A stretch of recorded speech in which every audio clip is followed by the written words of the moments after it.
MCQ's data bank, one of the most hot favorite question nowadays. I'm Yusuf Jalal, and today we are discussing all about the Punjab Public Service Commission's MCQ's data bank. तो सबसे पहले हम देखते हैं कि ये data bank basically है क्या और इसकी जो है वो न्यूज़ कहाँ से आई कि ये चेंज होने जा रहा है और इसमें चेंजिंग क्या होने वाली है, क्या हम जो प्रिपरेशन कर रहे हैं उसमें हम क्या चीज़ें मॉडिफाई करें तो हम कंपेटिबल हो सकते हैं इसके साथ। तो सबसे पहले तो ये बात इसमें क्लेम की जा रही है जिसमें हमारे पास हिडन सोर्सेज से पता चला है कि MCQ's डाटा बैंक चेंज होने जा रहा है। तो इस तरह के र्यूमर्स पे कभी भी बिलीव ना किया करें जब तक कोई ऑफिशियल न्यूज़ नहीं आ जाती। तो आज इस शॉर्ट वीडियो में ना सिर्फ हम MCQ's डाटा बैंक को ऑफिशियली देख रहे हैं बल्कि ये भी देख रहे हैं कि ऑफिशियली क्या कहा गया है कि इसमें हम कौन कौन सी चेंजिंग कर रहे हैं। तो इसको स्टार्ट करते हैं। सबसे पहले जो है एनुअल जो रिपोर्ट है पंजाब पब्लिक सर्विस कमीशन की जो 2020 की है, इसको प्रेजेंट किया गया CM पंजाब उस्मान बुज़दार साहब को और उसके बाद ये रिपोर्ट पब्लिकेशंस का जो हेड है वेबसाइट पे, वहाँ पे आप अवेलेबल है, वहाँ पे आप इसको रीड आउट कर सकते हैं। स्पेशली PMS के सब्जेक्ट के हवाले से कितने लोगों ने अप्लाई किया, क्या परसेंटेज रही और भी इसके साथ बहुत सारी चीज़ें हैं। काफ़ी ये डिटेल है, 100+ पेजेस हैं इसका। इसके पेज नंबर 31 पे एक इस पे इन्होंने हेड दिया है 21 upgradation of question data bank. अब क्वेश्चन, अब उनकी अपनी वर्डिंग, ये ऑफिशियल वर्डिंग है, आप इसको वेबसाइट पे देख सकते हैं। Multiple choice questions tests are the backbone of the Punjab public service commission evaluation system. A massive effort is underway.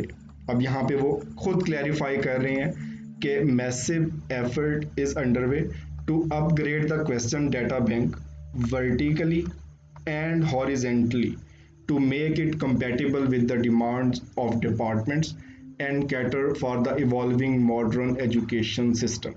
अब इसमें जो है वो दो बातें जो इसमें की गई हैं।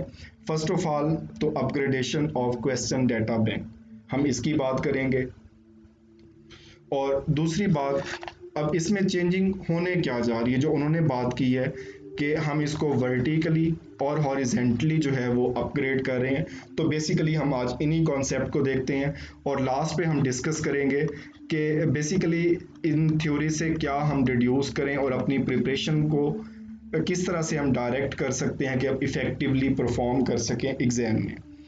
तो ये आपकी ऑफिशियल है रिपोर्ट, आप इसको आज जाके पंजाब पब्लिक सर्विस कमीशन की वेबसाइट पे पढ़ सकते हैं। पेज नंबर 31 है। तो इसमें जो इन्होंने बात की है हम उसी को ही टारगेट करते हैं। जो यहाँ बात की गई है कि जो डाटा बैंक है वो वर्टिकली एंड हॉरिजेंटली इसको अपग्रेड किया जा रहा है। सबसे पहले हम इसका कॉन्सेप्ट देखते हैं कि थ्योरेटिकल पर्सपेक्टिव में इसका क्या कॉन्सेप्ट है। तो वर्टिकली जो सिंपल इसका ये स्केलिंग है, means scaling by adding more, मतलब उसमें हम मज़ीद चीज़ें, एक टॉपिक गिवन है, इसकी हम आगे मैनिफेस्टेशन देखेंगे कि एक सवाल अगर मैं एज ए टीचर या एज ए एग्जामिनर हूँ और उस क्वेश्चन को मैं अपग्रेड करना चाहता हूँ हॉरिजेंटली और वर्टिकली, तो मैं किस तरह से उसको करूँगा। तो यहाँ पर सिंपल हॉरिजेंटल जो है वो सिंपल एडिंग मोर, एक रो में आप ऐड करते जा रहे हैं तो सिंपल आपके पास जो भी चीज़ें हैं to your pool of resources. और वर्टिकल का मतलब ये है कि एडिंग मोर पावर, ये बेसिकली कंप्यूटर इंडस्ट्री या फैक्ट्रीज़ के हवाले से किया जाता है कि अगर उसमें 4 मशीनरीज इसमें जो है वो वर्क कर रही हैं और 4 और ऐड कर दी गई हैं सेम कैपेसिटी की, तो वो हॉरिजेंटल स्केलिंग हो गई कि उसमें प्रोडक्शन बढ़ जाएगी, जाहिर सी बात है।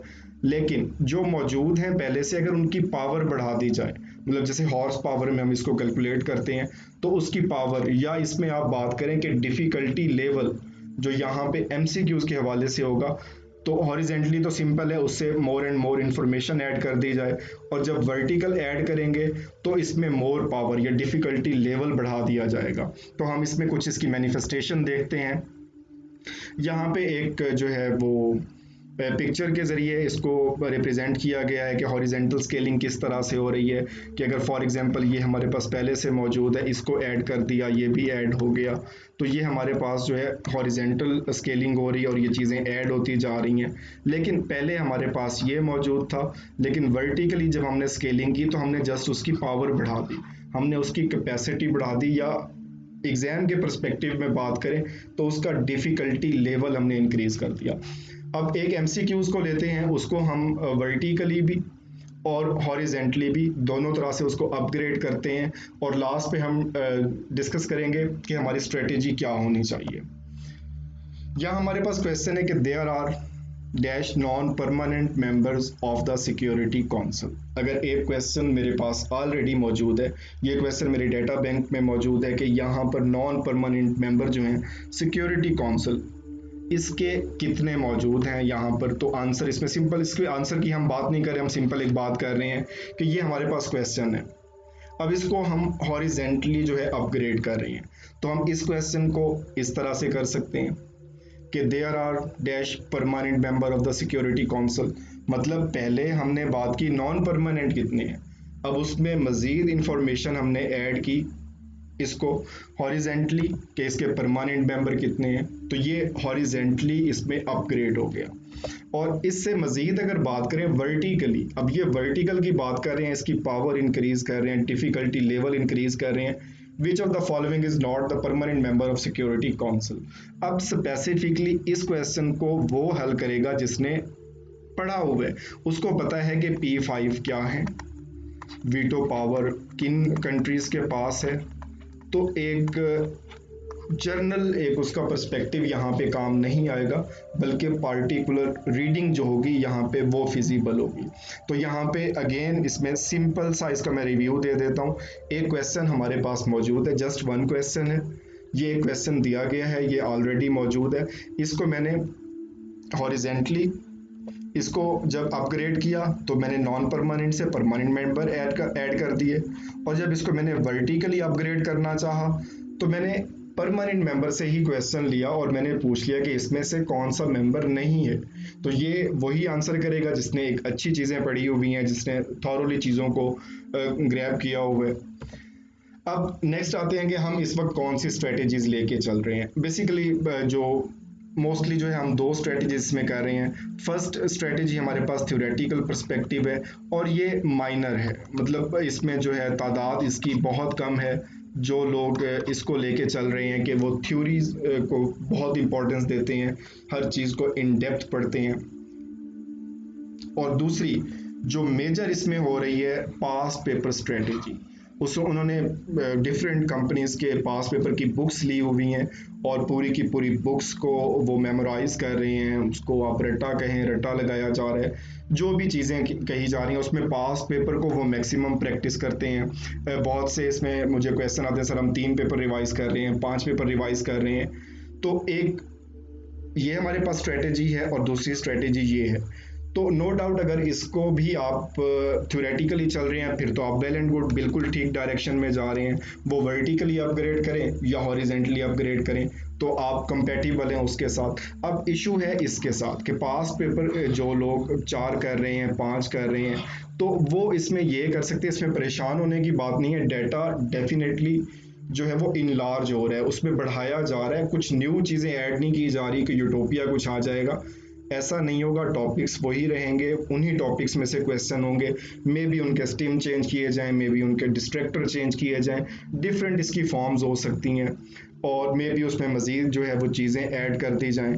तो अगर अब आप इसको पढ़ रहे हैं तो सिंपल जैसे हमने यूएनओ को अपने क्वेश्चन को लिया है तो उसके हवाले से हम देखते हैं कि United nation security council basically organ किसका है, यूएनओ का है। तो यूएनओ के इसके अलावा भी ऑर्गन्स होंगे, हम 6 ऑर्गन्स की बात करें। ये पावरफुल क्यों है, इसको हम मोस्ट पावरफुल चैम्बर कहते हैं, वो क्यों है, इसकी रिस्पॉन्सिबिलिटी क्या है, पीस एंड सिक्योरिटी के हवाले से है। 15 मेंबर हैं, अब हर मेंबर के पास वोट कितने हैं, वीटो किन मेंबर्स के पास है, वीटो का बेसिकली पर्पस क्या है, वीटो को स्टार्ट क्यों किया गया, इस हवाले से।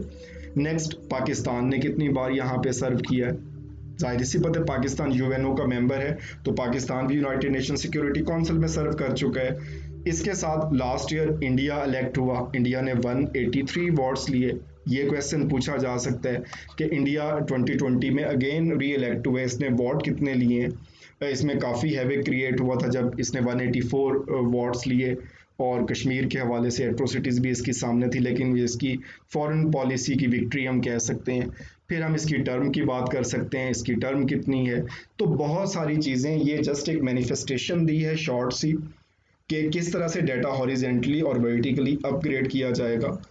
तो इसमें जो है परेशान होने की बात नहीं है। जो थ्योरी की तरफ पहले ऑलरेडी थ्योरी के ज़रिए ही एमसीक्यूज़ को सॉल्व कर रहे हैं, तो वो तो बिल्कुल ठीक डायरेक्शन में जा रहे हैं। जो पास पेपर से कर रहे हैं, तो इसमें पैनिक होने की बात नहीं है। जो भी आप एमसीक्यूज़ पढ़ रहे हैं, उस एमसीक्यूज़ को डाइसेक्ट करना स्टार्ट करें, उसको एक्सप्लोर करें, उसके हवाले से सारी चीज़ें डिस्कस करें।